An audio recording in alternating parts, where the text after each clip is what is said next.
दोस्तों, क्या ऐसा पॉसिबल है कि आप अपना पैसा खूब खर्च करें, अपने पसंद की चीजें खरीदें, जो मर्जी करे वो खाए या पहने, और वो कभी खत्म ना हो बल्कि उल्टा और बढ़ता चला जाए। आप लोग भी सोच रहे होंगे कि ऐसा कहाँ पॉसिबल होता है, लेकिन ठीक ऐसा ही हुआ 5000 साल पहले एक बेबीलोन नाम के गांव में रहने वाले एक आदमी के साथ, जिसका नाम था अरकद।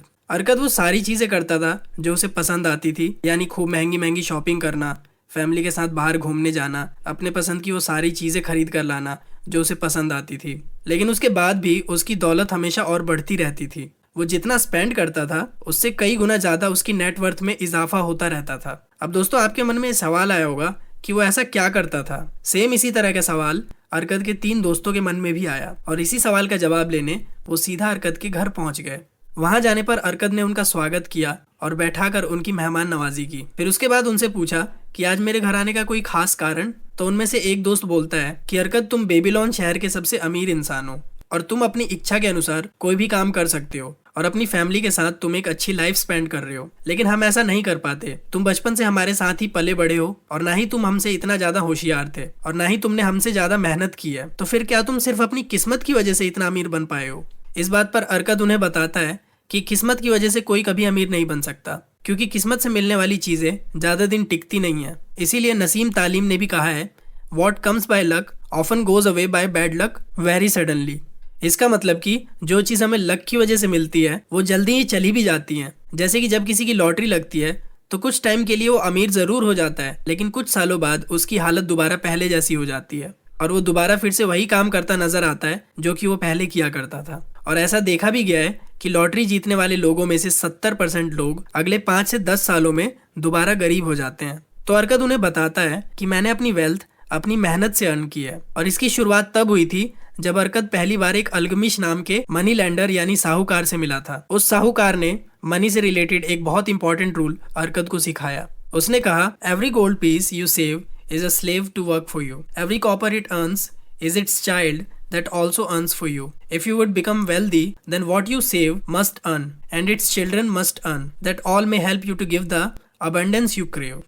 तो दोस्तों, इसका सिंपल लैंग्वेज में मतलब ये हुआ कि आपका अर्न किया हुआ जो भी पैसा है, अगर उसे आप सही से इन्वेस्ट करते हो तो वो पैसा आपके लिए काम करता रहेगा, और कंपाउंडिंग की हेल्प से उससे आने वाला पैसा भी आपके लिए हमेशा काम करता रहेगा। लेकिन अगर आप वो पैसा किसी फालतू चीज में खर्च कर देते हो तो वो पैसा हमेशा के लिए आपके पास से चला जाता है। इसके आगे अरकद बताता है कि मैंने अपनी लाइफ में मनी मैनेजमेंट के 7 रूल्स सीखे हैं, और मैं हमेशा उन्हें अपनी लाइफ में फॉलो करता हूँ। तो इस पर उसके दोस्त बोलते हैं कि हमें भी वो रूल्स बता दो, क्योंकि ऐसी गरीबी की लाइफ से हम भी तंग आ चुके हैं, और कब तक ऐसी ही गरीब जिंदगी जीते रहेंगे। हमें भी अपनी फैमिली और अपने बच्चों को एक अच्छी लाइफ देनी है। दोस्तों, ये वही फंडामेंटल रूल्स हैं जो सभी अमीर लोग अपनी लाइफ में फॉलो करते आए हैं, और अच्छी लाइफ जी के इस दुनिया से गए हैं। और जाने से पहले वो ये रूल सिर्फ अपने बच्चों और आने वाली पीढ़ी को सिखाते थे, जिसकी वजह से अमीर लोगों के बच्चे और अमीर होते गए और गरीबों के बच्चे मजदूरी करते थे। लेकिन आज के टाइम में जमाना बदल गया है, और आप यूट्यूब पर घर बैठे बैठे ही उन सभी चीजों के बारे में सीख सकते हो जो आप सीखना चाहते हो। और इसी चीज के लिए हमारा ये चैनल भी है।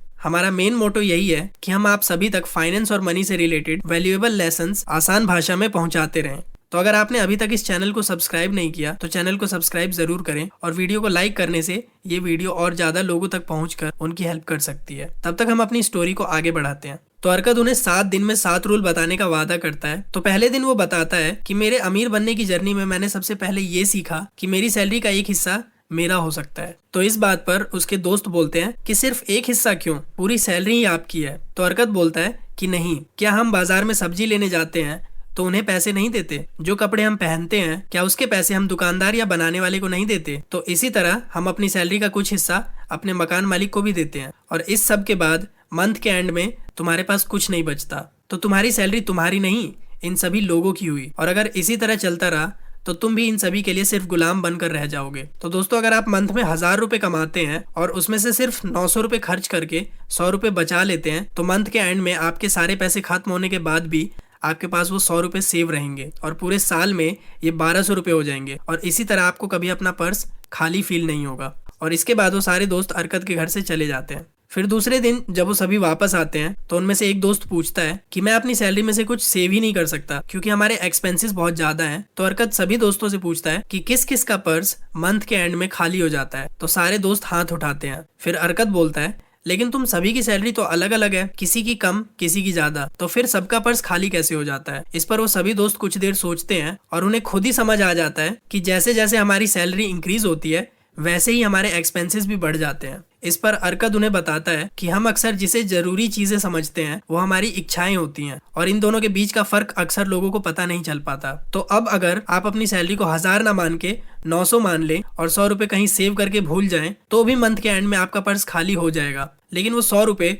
अभी आपके पास सेफ रखे हुए होंगे। और ये सिर्फ एक एग्जाम्पल था, आप कोशिश करें कि आप ज्यादा से ज्यादा सेव कर सकें। इसके बाद वो सभी दोस्त घर वापस चले जाते हैं। फिर तीसरे दिन जब वो सभी दोस्त वापस मिलते हैं तो अरकद उन्हें थर्ड रूल सिखाता है जिसका नाम है मेक थाई गोल्ड मल्टीप्लाई। इसका मतलब जब आपको सेव करने की आदत हो जाए और अब आपने अपने फिजूल के खर्चों को मैनेज कर लिया है तो अब आपको अपने पैसों को मल्टीप्लाई करना है। और यहीं पर मेजोरिटी ऑफ पॉपुलेशन फेल हो जाती है, क्योंकि सेविंग्स करने से आप गरीब होने से बच सकते हो, लेकिन अमीर सिर्फ आप इन्वेस्टमेंट करने से ही हो सकते हो। जैसे कि अरकद ने जब सबसे पहले इन्वेस्ट किया था तब उसने अपने पैसों को ढाल बनाने वाले को दिया था जो उसे हर 4 महीने में कुछ अमाउंट पे करता था और उस पैसे को अरकद कहीं और इन्वेस्ट करता था, फिर उस इन्वेस्टमेंट से आने वाले पैसों को री इन्वेस्ट करता था और इसी तरह ये प्रोसेस चलता रहा। और क्योंकि अरकद जो पैसे मिलते थे उसे दोबारा इन्वेस्ट कर देता था तो पावर ऑफ कंपाउंडिंग की हेल्प से उसके पैसे उसकी उम्मीद से भी फास्ट ग्रो हुए। फिर उसके बाद वो सारे दोस्त दोबारा चौथे दिन मिलते हैं तो अरकद उन्हें एक इम्पॉर्टेंट बात सिखाता है कि बैड लक किसी भी इंसान का कभी भी आ सकता है। तो इन्वेस्टमेंट करने का सबसे पहला स्टेप है सिक्योर योर प्रिंसिपल, मतलब अपने पैसों की सेफ्टी। और दुनिया के सबसे अमीर इन्वेस्टर वॉरेन बफेट भी कहते हैं the rule number 1 of investing is don't lose money and the second rule is don't forget rule number 1। तो इसलिए अरकद उन्हें कहता है कि अपने पैसों को लॉस होने से बचाना है और सिर्फ वहीं इन्वेस्ट करना है जहां आपका पैसा ज्यादा सेफ हो। इसका मतलब अगर आपको इन्वेस्टमेंट की बिल्कुल नॉलेज नहीं है तो आप किसी एक्सपर्ट से एडवाइस ले सकते हो, तो ज्यादा प्रॉफिट कमाने का आप ट्राई जरूर कर सकते हैं, लेकिन अपने प्रिंसिपल अमाउंट को सेफ रखने पर आपका फोकस ज्यादा होना चाहिए। फिर 5th रूल है make of thigh dwelling a profitable investment. इसमें अरकद बताता है कि अपना खुद का घर होना एक रेंट पे रहने से बेहतर है, क्योंकि जब आप अपने खुद के घर में रहते हो तब टाइम के साथ आपके उस घर की वैल्यू भी बढ़ती रहती है और आप जो रेंट किसी और को देते थे वो भी सेव कर लेते हो। फिर दोस्तों 6ठे दिन अरकद उन्हें बताता है कि हर इंसान अपनी जिंदगी में जवान होने के बाद बूढ़ा भी होता है और एक टाइम के बाद उसके पास काम करने के लायक ताकत नहीं बचती। तो ऐसे टाइम में हमारे पास अपने आगे के टाइम को अच्छे से बिताने के लिए एक नेसेसरी अमाउंट होना चाहिए जिसे हम रिटायरमेंट अमाउंट भी कहते हैं। पहले के टाइम में लोग अपने फ्यूचर के लिए उनके पास जो भी कीमती सामान होता था जैसे सोना चांदी वो उसे जमीन में खोद के छुपा देते थे, लेकिन आज के टाइम में हमारे पास इन्वेस्टमेंट के लिए कई तरीके मौजूद हैं। जैसे हम ऑनलाइन गोल्ड या ETF में इन्वेस्ट कर सकते हैं और इसमें इन्वेस्ट करने पर आपको डिविडेंड भी मिलता है और हर मंथ एक छोटा अमाउंट इन्वेस्ट करने से फ्यूचर में आप अपने और अपनी फैमिली के लिए एक अच्छा अमाउंट सेव कर पाओगे। फिर उसके बाद अरकद उन सभी को 7वें दिन मिलता है और वो उन सभी से कहता है कि आज जो मैं बताऊंगा वो सबसे इम्पोर्टेंट है और वही आगे डिसाइड करेगा कि तुम अपनी वेल्थ को आगे इंक्रीज कर पाओगे और अमीर बन पाओगे या नहीं। तो अरकद आगे बोलता है कि अगर तुम लोग चाहते हो कि तुम्हारे पास भी अलग अलग सोर्सेज से पैसा आता रहे तो इसके लिए तुम्हें सबसे पहले अपनी नॉलेज पे इन्वेस्ट करना पड़ेगा और तुम्हें वो जरूरी स्किल्स सीखनी पड़ेगी जिसकी आज के टाइम में ज्यादा लोगों की डिमांड है, क्योंकि ये कहा भी गया है the best investment you can make is in yourself. मतलब अगर आप भी चाहते हो कि आपके पास ज्यादा पैसा आए तो आपको भी अपने ऊपर इन्वेस्टमेंट करके अपनी फील्ड से रिलेटेड स्किल्स में अपनी पकड़ मजबूत करनी पड़ेगी, क्योंकि दोस्तों कहते हैं ना invest in yourself it pays the best dividend and forever. तो दोस्तों आगे से अपनी कंपनी में ज्यादा सैलरी की डिमांड करने से पहले ये सोचना कि मैं उसके बदले में क्या दे सकता हूँ, क्योंकि दुनिया में 90% लोग सेल्फ मेड रिच ही हैं जो इस दुनिया में वैल्यू प्रोवाइड करके रिच बने हैं, ना कि डिमांड करके। तो इस फाइनेंस नेस्ट में आने से पहले आपको अपना माइंडसेट भी सेल्फ इन्वेस्टमेंट की तरफ ले जाना होगा, ना कि पुअर मेंटेलिटी की तरफ। तो दोस्तों बस आज के लिए इतना ही। अगर आपको इस वीडियो से कोई वैल्यूएबल लेसन मिला तो मेक श्योर कि आप वीडियो को लाइक करें और चैनल को सब्सक्राइब जरूर कर देना, क्योंकि मैं ऐसी वैल्यूएबल वीडियोस अपलोड करता रहूँगा। तब तक के लिए गुड बाय।